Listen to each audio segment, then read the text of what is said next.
Όταν μας προσκάλεσες, Έφη, να μοιραστούμε την NL Power εμπειρία μας, γιατί για μένα, πέρα από ένα καταπληκτικό εκπαιδευτικό πρόγραμμα, πρόκειται για βαθιά μεταμορφωτική εμπειρία, ήταν πολλές οι σκέψεις που έκανα. Αυτή βέβαια που επικράτησε κυρίως ήταν να μιλήσω για τη δύναμη της ομάδας, και πώς αυτή μου δίνει συστηματικά στήριξη στο πάρα πολύ απαιτητικό έργο της διδασκαλίας. Θα σας πω ένα πολύ σύντομο και πρόσφατο παράδειγμα με ένα μαθητή μου, με τον οποίο τις προάλλες αντιμετώπισα κάτι που θεωρούσα τείχος, γιατί λίγο πριν τις εξετάσεις παρουσίαζε μια πλήρη άρνηση στο να κάνει οτιδήποτε, και όταν εγώ συνδέθηκα, αυτό που θεώρησα ότι εισέπραξα ήταν μια πλήρως χειριστική συμπεριφορά που κατέληγε στο «Εσείς είσαστε, κυρία, που τελικά εγώ δεν διαβάζω». Πήρα μαζί μου όλη την υπόλοιπη μέρα το «Εσείς είσαστε, κυρία, που τελικά εγώ δεν διαβάζω». Με ακολουθούσε όλη τη μέρα. Θεώρησα, το μεγέθυνα κιόλας και θεωρούσα τον εαυτό μου πλήρως αποτυχημένο σε αυτό που κάνω.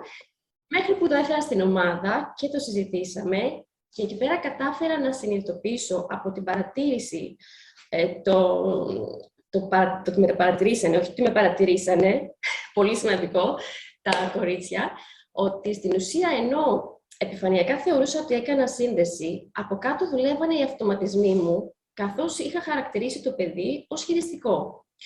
Έτσι, κατάφερα να αλλάξω τη συμπεριφορά μου.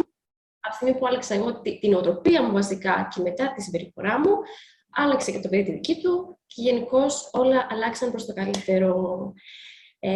Αυτή λοιπόν είναι η δύναμη της ομάδας για μένα, και με επικεφαλή στην Έφη Κυρικάκη έχουμε καταφέρει εδώ με τα κορίτσια, θα σας πω πώς σας βλέπω, τη Στεφανουδάκη την Όλια, την Βούρη τη Μελίνα, την Κουραχάρη την Έρη και την Λιδοβάτη την Κωνσταντίνα, να φτιάξουμε μια πολύ ωραία παρέα. Και εκτός του ότι υπάρχει η στήριξη, που για μένα είναι το πρώτο βασικό στοιχείο, τι να σου πω, κορίτσια, περνάμε και πάρα πολύ ωραία μεταξύ μας. Αυτό είναι η αλήθεια. Γιατί κάθε φορά που μπαίνουμε σε μία συνάντηση, ό,τι ψυχολογία και να έχουμε πριν, και θα πούμε ειλικρινά ότι μερικές φορές είναι και στα πατώματα, είναι μερικές μέρες πιο δύσκολες από τις άλλες, έχουμε τέτοια σύνδεση μεταξύ μας, που καταφέρνουμε και βιώνουμε πάρα πολύ μεγάλη χαρά.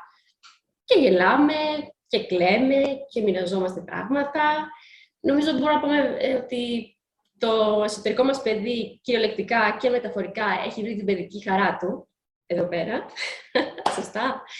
Και αυτό έχει και ένα ακόμα υπέροχο αποτέλεσμα, ένα καταπληκτικό brainstorming που συμβαίνει και μας οδηγεί σε πολύ δημιουργικές ιδέες, είτε αφορούν την προσωπική εξέλιξη της καθεμιάς μας, είτε και συλλογικές ιδέες που μας κατεβαίνουν, όπως για σήμερα, όταν συζητήσαμε για την ημέρα τι να κάνουμε, καταλήξαμε να οπτικοποιήσουμε την εσωτερική μας σύνδεση με έναν ενδυματολογικό συντονισμό, να το πω, φορώντας λευκά και ένα μοβ φουλάρι, καθώς και σκουλαρίκια σε σχήμα κρίκου, για τις οποίες θα μας πει η Έρη Κουραχάνη, που ήταν και δική της ιδέα. Έρη. Με χαρά μου να το πω, ναι, γιατί παρόλο που δεν γνωριζόμαστε όλες μεταξύ μας, έχουμε ένα κοινό. Ονειρευόμαστε σχολεία ανθισμένα, γεμάτα φωτεινά και ευτυχισμένα χαμόγελα, και είναι όλες σαν να είμαστε συνδεδεμένες μεταξύ μας, σαν να κρατάμε η μία το χέρι της άλλης σε συνωμοσία, όπως είπε η Έφη πριν, σε ένα ατελείωτο, αδιάρρηκτο κύκλο, τον κύκλο της φλόγας. Ευχαριστούμε πάρα πολύ, Έρη μου. Αυτά λοιπόν είναι τα δύο πολύ σημαντικά στοιχεία που εισπράττω μέσα στην ομάδα, και η ενδυνάμωση έρχεται με την πρακτική συστηματική στήριξη όποτε τη χρειάζομαι σε αυτό το απαιτητικό έργο της διδασκαλίας, αλλά και το βαθύ αίσθημα χαράς, που όπως είπαμε είναι πάρα πολύ σημαντικό, γιατί όσο πιο χαρούμενες εκπαιδευτικοί είμαστε, τόσο καλύτερες εκπαιδευτικοί είμαστε. Και κλείνοντας, θα ήθελα να σας ευχαριστήσω και να αφιερώσω σε όλες μας ένα τραγούδι που εκφράζει ακριβώς αυτό που βιώνουμε με την NL Power εκπαίδευση. Σας το αφιερώνω με πολύ χαρά, πολύ αγάπη. Απολαύστε τα λόγια.